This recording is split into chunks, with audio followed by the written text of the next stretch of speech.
Greetings, fellow fans. In today's video, I bring you plenty of exciting updates, so don't forget to subscribe to our channel. Currently, we are in a fierce race for subscribers this April.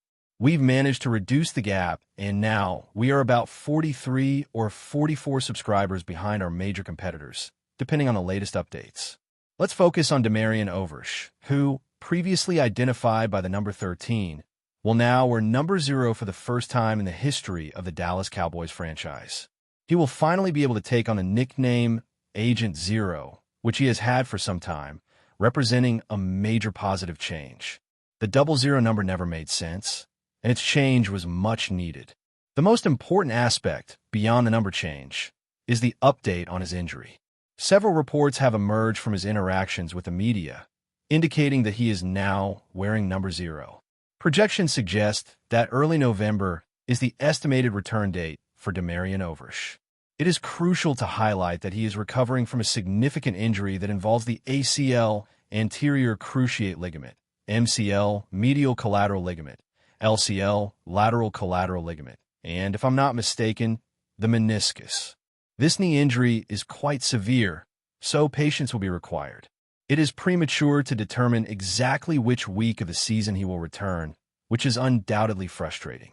He had been performing exceptionally well and was crucial to the defense. Everyone wanted to see him on the field. It's clear that he is highly dedicated, having undergone rehabilitation before. With his mentality, he has the capacity to overcome this injury, and if he manages to return in 2025, it will be a significant achievement.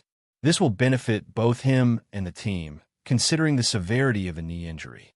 The recovery process is long, but there are encouraging reports about his recovery. How would you rate your confidence in his return? Oversh's situation with the team is optimistic, as everything seems to be falling into place. Despite facing a complex knee injury, the news regarding his recovery is encouraging.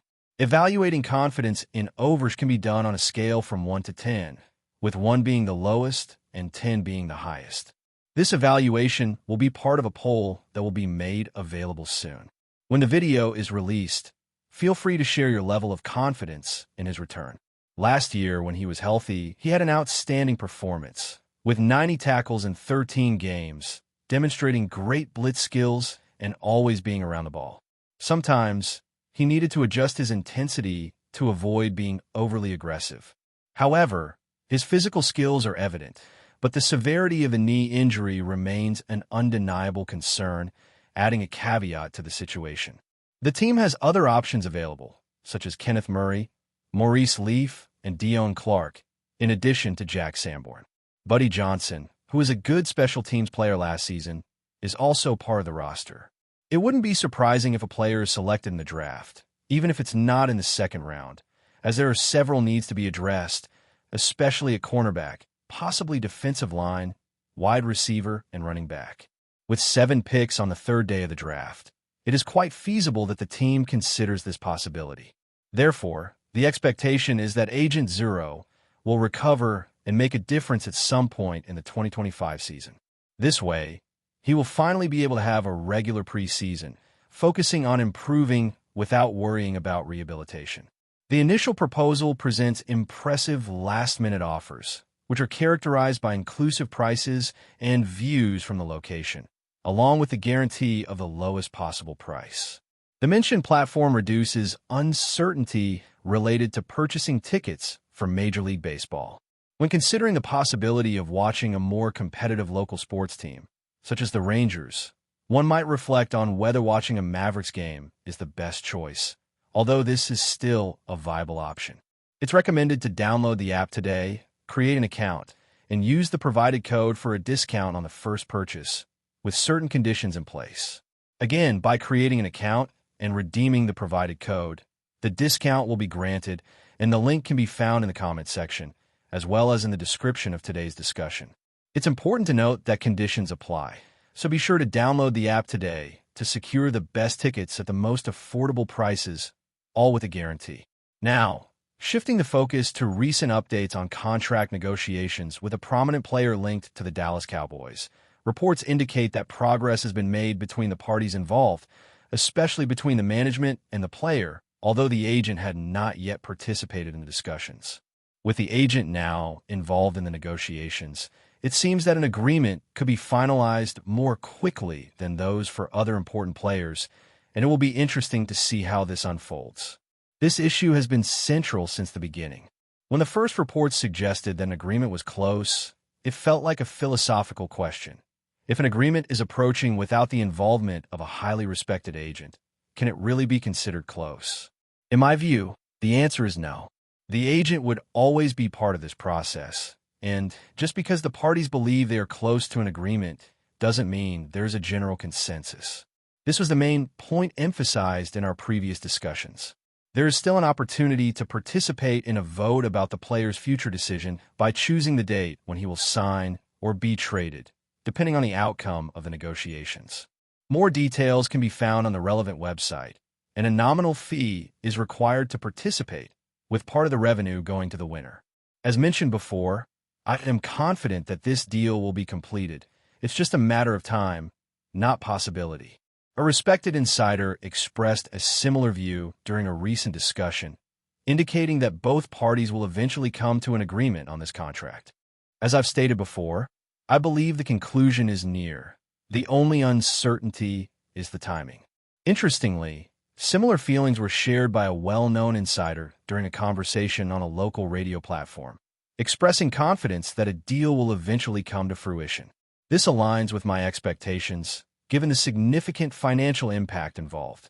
The organization will certainly look to retain the player, who, in turn, is inclined to stay, especially when discussions revolve around figures that exceed considerable annual amounts. This raises the question of why he would be on the field until the agreement is finalized. To me, the urgency to conclude this deal is remarkable, as the stakes are too high to ignore. A decisive moment is approaching for both parties in just a few days, with the start of off-season workouts scheduled for the beginning of a specific week. The organization has made it clear that they want the player present, essentially challenging him to show up. However, a crucial question remains. Will he show up without a new contract? It seems that the team might be testing his limits, suggesting that while they expect him to take on a leadership role, he needs to first demonstrate his commitment by participating in these workouts. On the other hand, the players' representatives might be questioning the logic of showing up without a guaranteed deal. Notably, this wasn't an issue with another player, but became a negotiation point, indicating a leverage game between the parties involved. So, what's your opinion on the situation? Will the players show up for off-season workouts? If you believe he will, share your thoughts in the comments, and if you think he won't, feel free to express that as well. Now, I want to connect this discussion to a significant narrative in the league involving a standout pass rusher who could have been associated with the Cowboys. He made an enigmatic post on social media that might have implications for the team. This particular post was shared recently, following a typical approach often seen with mysterious messages on social media.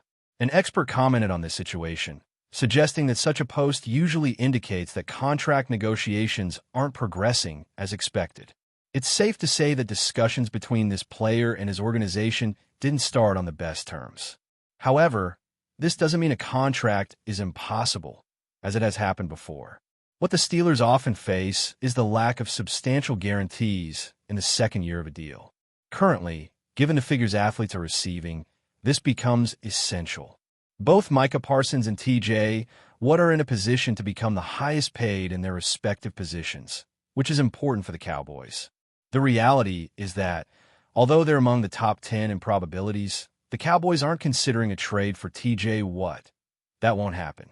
However, it should be a goal for them to surpass Pittsburgh or another team in compensating their star player, as it wouldn't be a surprise if TJ Watt receives a higher amount than Myles Garrett.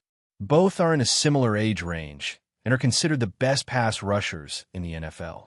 Micah is expected to receive a contract that includes a significant amount, and both have valid arguments to be considered the highest paid non-quarterbacks, both in terms of average annual value and guarantees.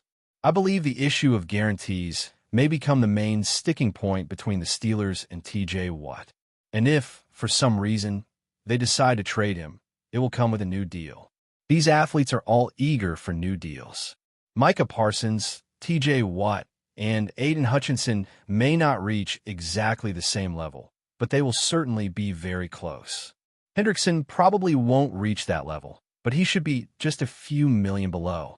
If you're part of the Cowboys, you should prioritize paying Micah Parsons. Will that choice be made? History suggests otherwise. Who will be rewarded first, T.J. Watt or Micah Parsons? Leave your predictions in the comments. Regarding Trey Lance's contract, it was recently revealed.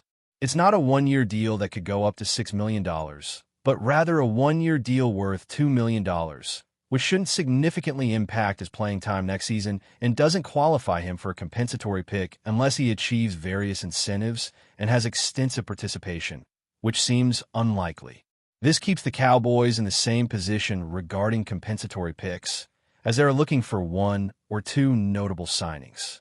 Currently, they have players like Solomon Thomas and Javonte Williams, who are minimally contributing to the compensatory picks, and this situation may not be sustainable.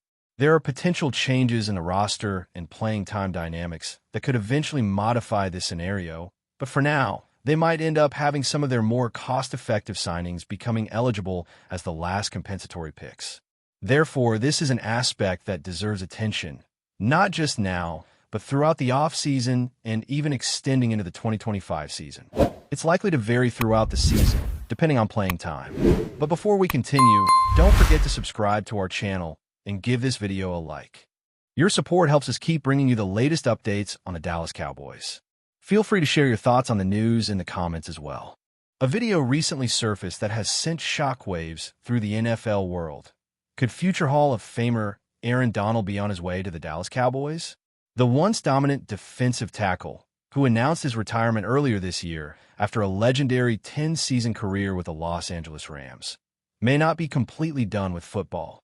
Sources close to the situation have hinted at a potential reunion, but not with the Rams. Instead, it appears Donald is considering a high-profile move to America's team, the Dallas Cowboys. Donald's resume is nothing short of extraordinary. A 3-time Defensive Player of the Year and 8-time First-Team All-Pro, he's been the backbone of the Rams' defense for nearly a decade. His play has not only made him one of the most feared forces on the field, but also a player that has changed the way defensive tackles are perceived in the modern game. Despite his announcement to retire in 2024, many are speculating that the allure of joining a championship-contending Cowboys team might be too tempting to resist. After all, the Cowboys have long been in need of a defensive powerhouse, and Donald's presence could be the missing piece to finally push them over the top. Could Donald's arrival in Dallas truly transform their defense into something unstoppable? For Cowboys fans, the prospect of pairing Aaron Donald with their already formidable defensive line is nothing short of thrilling. With his exceptional ability to disrupt the pocket, rush the quarterback, and stop the run, Donald could provide the Cowboys with a legitimate edge in their pursuit of the NFC Championship. As the rumors swirl and excitement builds, the question remains, will the legendary Aaron Donald make a triumphant return to the field? This time in the blue and silver of the Dallas Cowboys? Only time will tell. That's it for this update.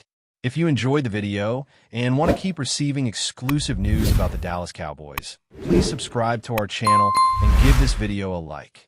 We always look forward to your comments and opinions. See you in the next video.